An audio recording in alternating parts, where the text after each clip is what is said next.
Welcome to the channel. In this video, we are going to cover numbers and arithmetic operators in Python, and I promise you this will be one of the most clear and useful explanations you will find anywhere. If you are a beginner, don't worry. We will go step by step with real understanding, not just syntax. Let's start with numbers in Python.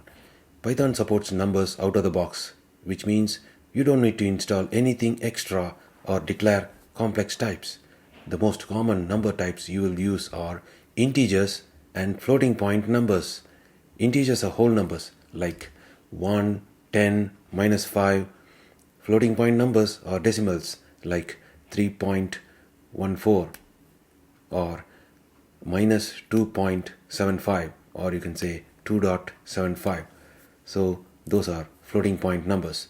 One important thing that makes Python beginner friendly is that you don't need to tell Python what type of number you are using when you write x equal to 10.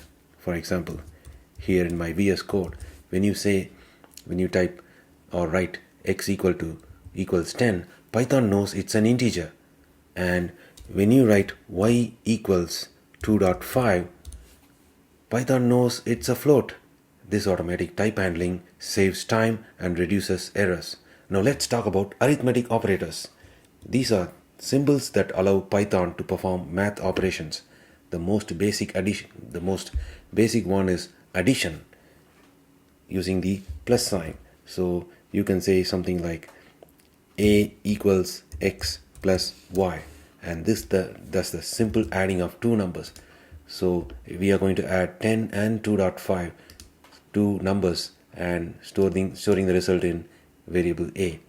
So let's see what is the output we get when we run this program. So you can say print, and then you can simply say print a, and let's run the program, and you can see it's going to print 12.5. so when you add numbers, it gives the result instantly. And in the same way, you can see the result 12.5. So that's the result of adding two numbers. If you want to subtract two numbers, just replace the plus sign with the minus sign, which is for the subtraction. So subtraction uses minus sign, and you can see it works exactly how we expected. So 10 minus 2.5 is a 7.5. So that's the result. And if you want to do multiplication, you have to use the asterisk, or some call it a star sign. So x asterisk y. So it's going to multiply 10 and 2.5, and you know the answer. It's 25. And you can see that the result is also a floating point, because when you add an integer and a floating point number, the result is going to be a floating point number. So Python takes care of that. This asterisk might look a little different for you if you are new beginner, but it's very common in programming. And let's move on to division. Division uses the forward slash. So let's see, when we run the program, let me clear the terminal, and when we run the program, it's going to do the same thing what you expected. 10 divided by 2.5 is going to be 4.0. And in Python, division always returns a decimal number. So you can see, let's say we divide 10 by 2, you will expect the answer is 5. But it's what is actually printing is not as a 5, but 5.0 or 5.0, which is a decimal number. So this is an important thing when you do division. Even if you divide two integers and it's a whole number, Python prints it as a floating point. So that is always returns a decimal number. So that's one important thing. And sometimes it surprises the beginners. Now let's look at some operators that many people don't explain well. The floor division, which uses double slashes. So when you say x with a double slash and then y, what happens? This divides two numbers but removes the decimal part and rounds it down. So previously we saw x slash y with one forward slash gave us a decimal number. But if you want to not print a decimal number, what it's going to do is it's going to remove that decimal sign and it's going to round it down. For example, let's say we are going to use 10 divided by 3. This is not a perfect division, so let's see what happens. So it gave the number 3 because 3 times 3 is 9 and there is a remainder 1, and it's going to round it off to 3. Let's see what happens if I use the normal single slash. So in this case it's going to print a decimal and it's not going to round it off.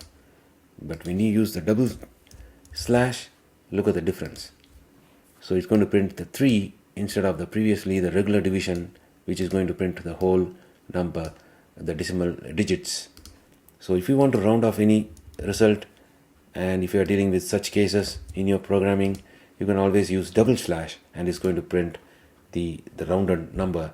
So it will basically remove the decimal part.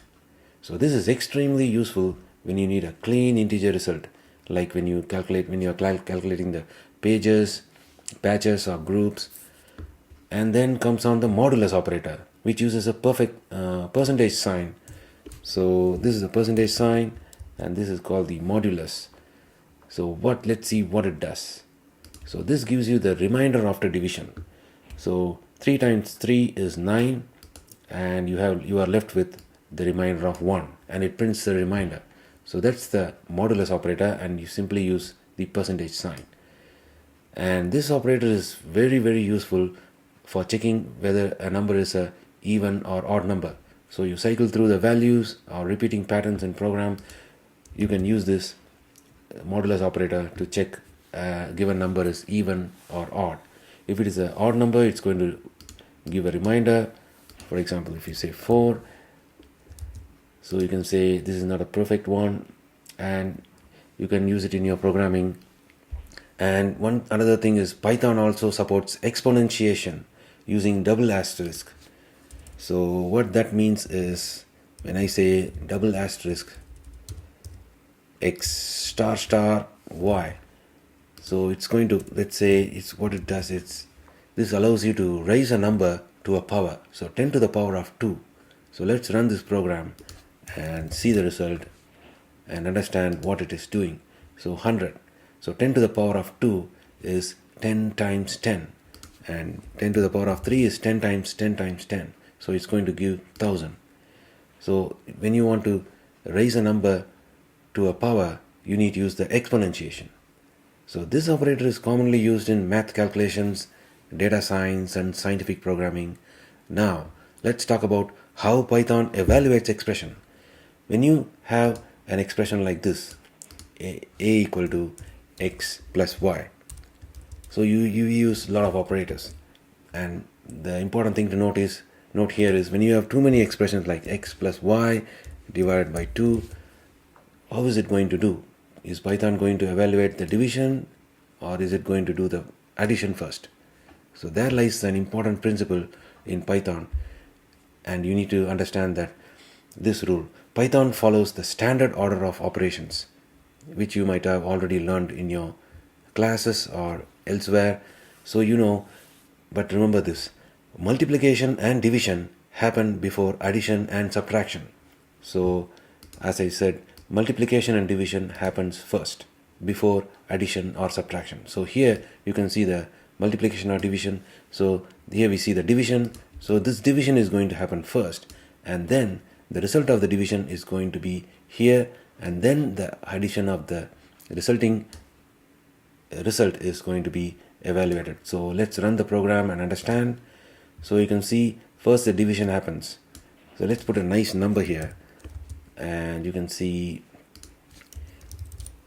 when I run this program, the division happens first. So y divided by 2 is 2 by 2 is 1. So this is the result of this division, which is happening first according to the Python order of operation. So we get 1 here. So x plus 1, which is nothing but the 10 plus 1, so you get the answer as 11.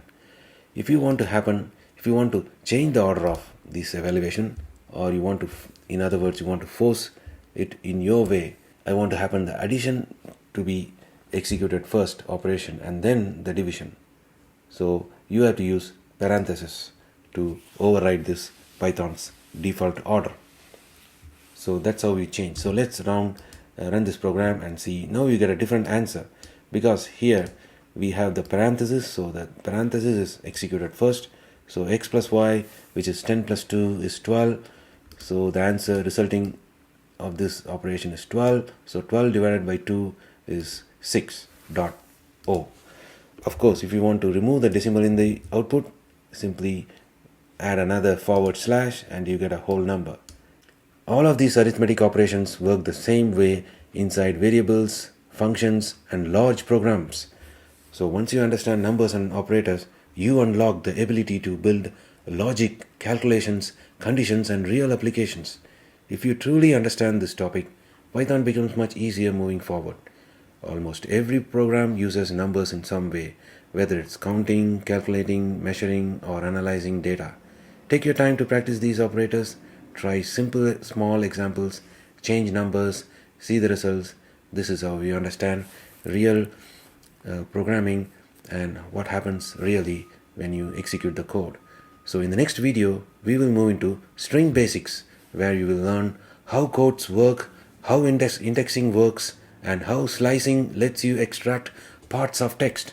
This is another core concept you must absolutely understand in Python. Thanks for watching, and I will see you in the next one.